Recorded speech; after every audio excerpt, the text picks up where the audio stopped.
बिहार से निजा पैदल हो कदी हसगरी समस्या के हल हो।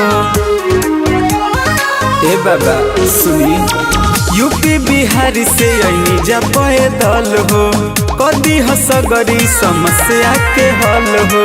कांवर लेके साथे सब चल आइल बा रौरे दिहल सब फल आइल बा। जल लेके बाबा यही दल आइल बा जल लेके बाबा यही दल आइल बा।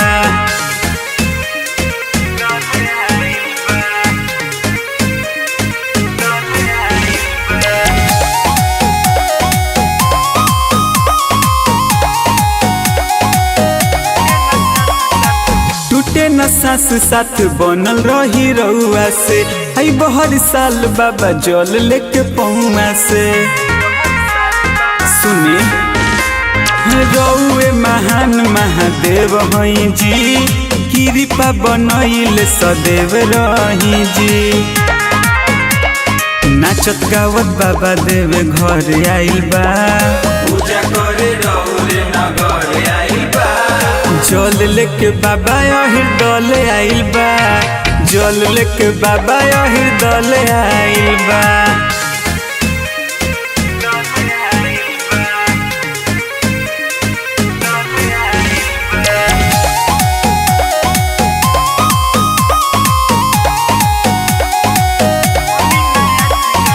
खोली ना आँख जन विचार करी बाबा हो अहिर के जल स्वीकार करी बाबा हो।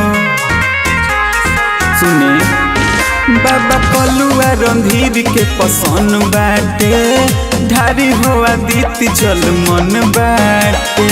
ए बाबा गाँव जवार या शहर आइल बा बेल पाता फूल चल आइल बा। जल लेके बाबा यही दल आइल बा जल लेके बाबा यही दल आइल बा।